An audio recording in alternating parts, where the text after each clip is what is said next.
received a question in response to one of my recent videos, and it's a question that has come up from other viewers in the recent past regarding similar content that I posted.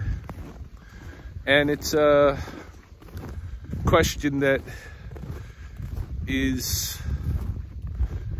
in some ways facilitated by what I've been, sharing, because I have a lot of things that go on in my life.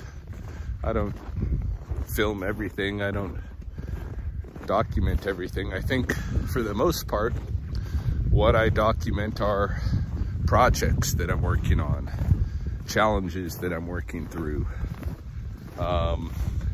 important events, and reflections on things. And then, I don't know, there's a lot of different kind of things that I record, but I don't record everything. There's a rhyme and a reason for why I would share something with the public and hold something back, or not even necessarily hold something back, because I don't think I do much of that, but I just don't find purpose in documenting some aspects of my life, and others I do.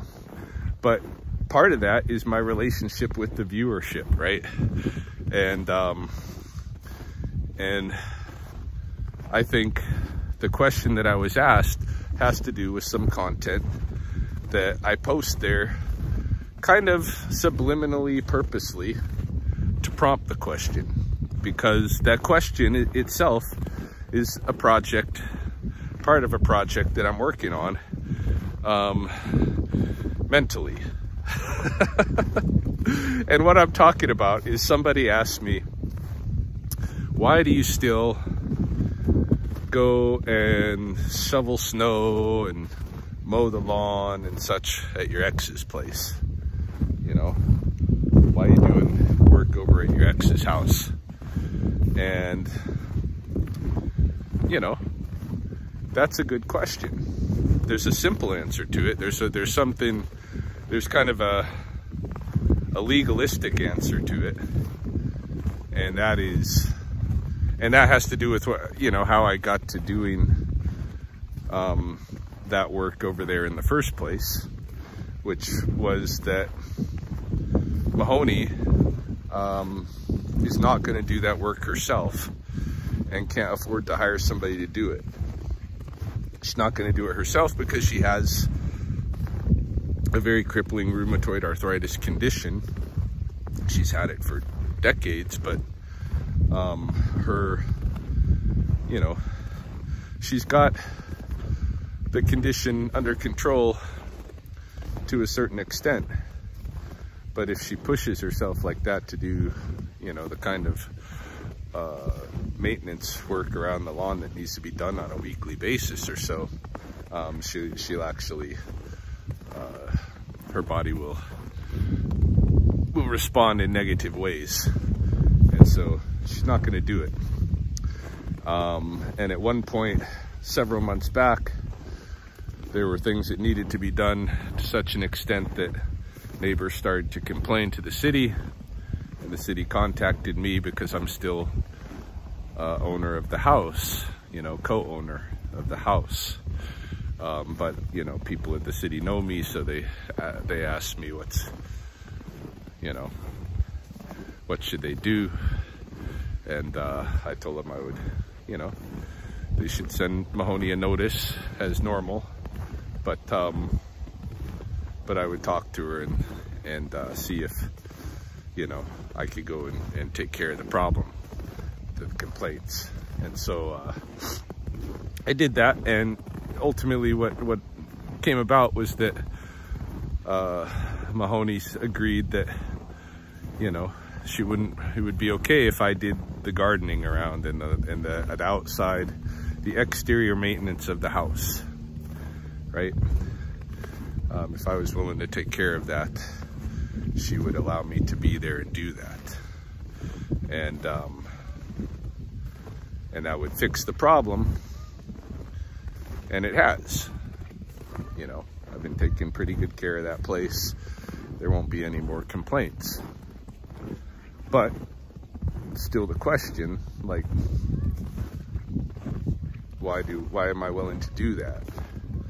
Because I don't stay there. I don't benefit from the property, other than I own the property, right? But in reality, I don't plan to reclaim that property from Mahoney. I consider it her house, and even though legalistically we haven't worked all that stuff out, you know, I would like some of my property from inside the house back. She hasn't been willing to give me that stuff. But as far as the house itself goes, I'm not pursuing taking it away from her in any sense. And that's, you know, the main reason why I backed up off of, because I did originally hire a lawyer to start helping me with these things, and we made a request for my property, and she never responded. But there were some, you know, some things about the house there, some different options about the house, and all of them, you know, none of them would be ideal for her. None of them were the same kind of thing as, I'm just going to give up the house to her. And the problem is both of our names are on the mortgage and that kind of thing, and I don't want to be left hanging for the bill if, you know, at some point she decides, well, she's going to screw me and she's tired of paying for the house. And she's just like, you know, women do that. Like my brother had the situation with after his first divorce, where his ex-wife, you know, stopped paying for the house, and he didn't learn until like several months later that was the case. And then he was on the hoop for several $1,000s that he couldn't pay, and it ended up being a big fiasco for him financially and legally and stuff. And so that, you know, that's the worry. The hope is that, you know, ultimately, the hope for me is ultimately that Mahoney and I can have a more kind of amicable relationship where,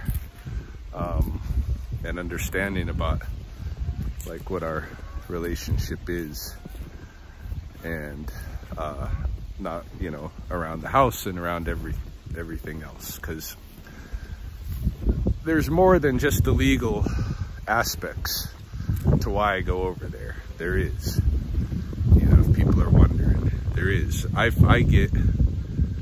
get chemical benefits from going over there. Whatever juices get flowing in me chemically, it makes me happy to go over there and do a little bit of work for an hour once a week. Because you got to remember too, it's not only Mahoney over there, but my daughter Justine, our daughter Justine, you know, which Mahoney will say, well, technically it's her daughter Justine. But, you know, I was with Justine from the time she was 4 years old until the separation a couple of years ago. And she won't talk to me now since, but, you know, I haven't thrown away that relationship yet, and I don't plan to, nor have I really thrown away Mahoney. And even if Mahoney was there alone, would I go mow the lawn and stuff? I might, you know. The thing is, you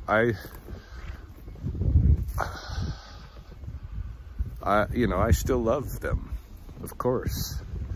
Like, they were my family for 22 years. And we basically all grew up together, me and Mahoney and Justine. And,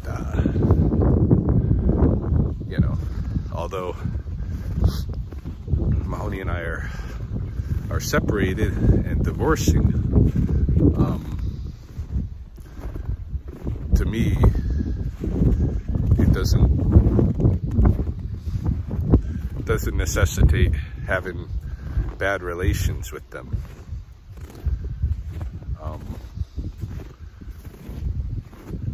And so you know, one of the things that I think I'm doing when I'm going over there to do some lawn work is that's the little open window of presence that I can have in that world of theirs right now.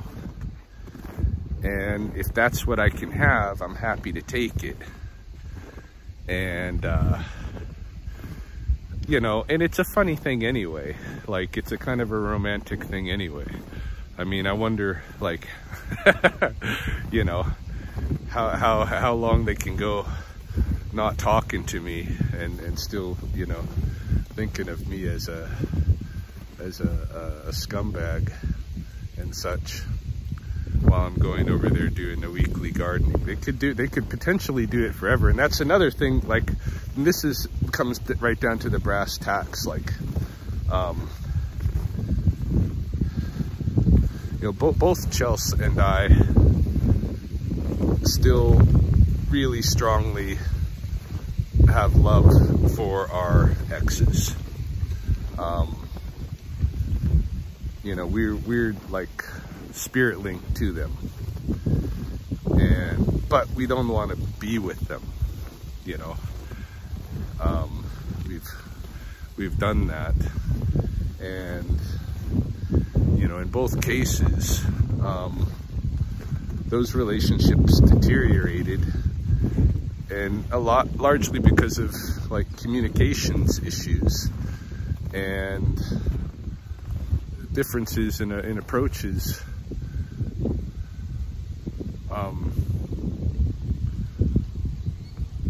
Mahoney can be pretty cruel and malicious.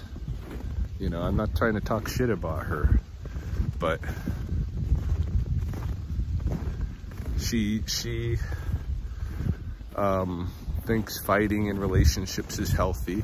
I'm not saying that all fighting would be unhealthy, but in my opinion, but not the kind of you know, not for most of the reasons that she was ever triggered to fight. And then, you know, what is that? What is that when you express anger healthily? How is that expression? You know, I didn't feel like she ever expressed anger very healthily. Most of the time when she decided to be malicious, I was hurt, you know, because I was like, I don't treat her that way. I don't come, even if, like, whatever I may do to upset her, it's never out of malice, but she would actually do things maliciously. And so, you know, part of her treatment of me today is malicious, and it's gonna carry on maybe infinitely, because that's just who she is, and that's why I can't be with her, you know. That's why, for me, I feel it's much more healthy for me to be with Chelsea, and it's the same thing with her. And neither of us even has choice anyway, but but you know, on the other hand, we've made our choice with each other, and we really love each other and enjoy each other, and we understand, because of this, you know, polyamory, because we, you know, we do, and we tell each other. We know me and Chelsea are very open and sharing and stuff about the things that we're going through in our minds and in relation to other people. And just wondering, there's this weird boxy thing out on the ice here, and it's making me wonder what the heck it is. I might have to go investigate. Anyway, we talk about this, you know. We're not threatened by each other's remaining amorous feelings to the exes, because it's not a threat. It's just the reality is that we're spirit linked with them very strongly, and that's, you know, doesn't go away just because of a physical separation and such. So, you know, I'm trying to negotiate that. But one of the other aspects of going over there, you know, one of the other thoughts that I've had in when I go over there and do this work and stuff is that maybe part of what I like about it is that, you know, I'm not getting what I'd really like from it. You know, that I recognize that she's still like in punishment mode, and she's probably going to remain there, you know, toward me. But I've had decades of associating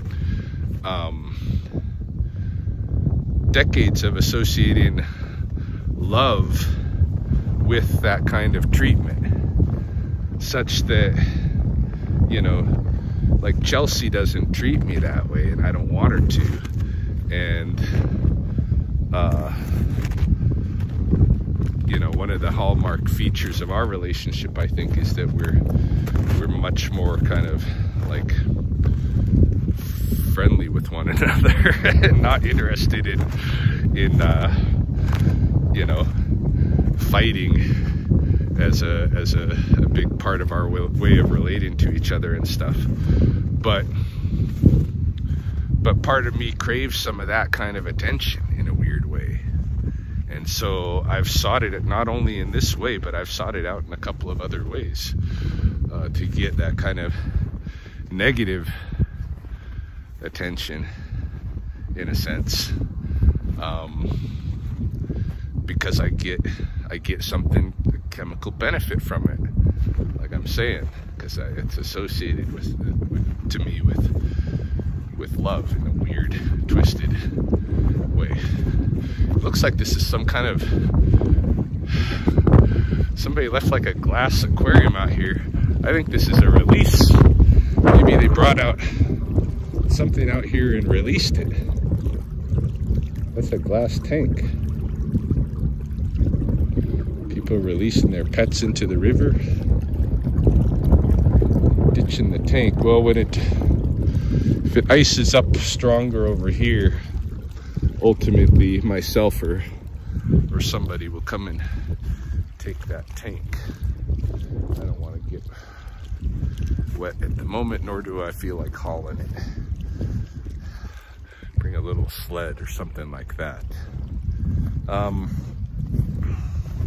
Anyway, these are some of the kind of things that I've been thinking about in regard to that question. But the question still remains, to me, a little bit open-ended, you know, because I recognize now, after all of this last couple of years, that I don't know, you know, everything about or enough about my own psychology and motivations and, you know, my personality, and I don't know, I thought I knew who I was. And I think I do to a large extent, but I'm learning about myself for sure. And so, yeah, I think part of the reason that I keep throwing little clips of me doing that is because, to me, that's one of the kind of project-like things that's going on. An important project-like thing for me.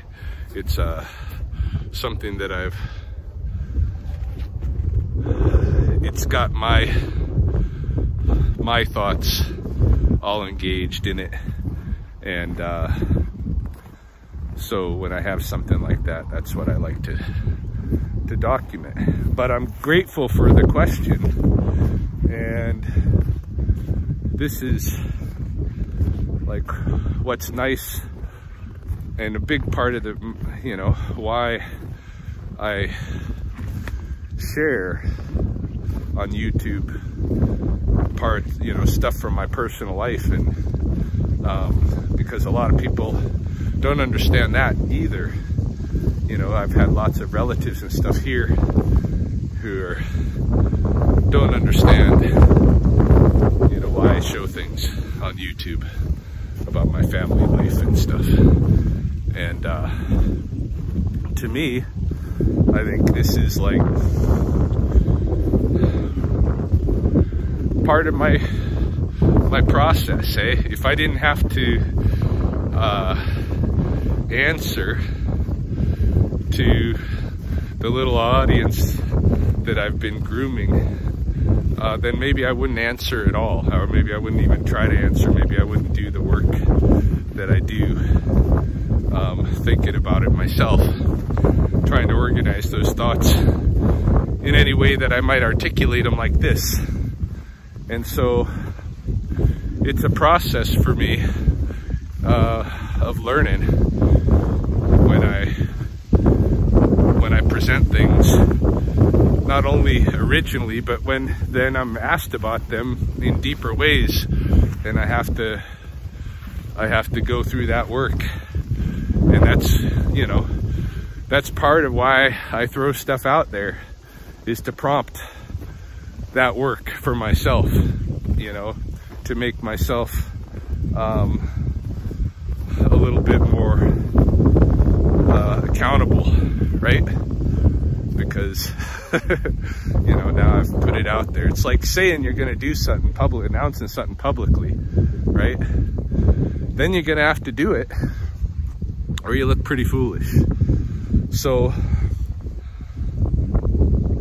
when I put stuff out there, sometimes it's just to celebrate, you know, different developments in life and what's going on with my family. And sometimes, you know, it's to say, you know, this is one of the challenges in life that I'm dealing with and I'm negotiating. It's a very psychological one, and it's not one that I claim that I have all of the answers to, but I know some of the dynamics. And that's what I just shared with you. So hopefully that's a good enough response for now. I need to do more experiencing of it and more thinking on it, and we'll see where it goes from there.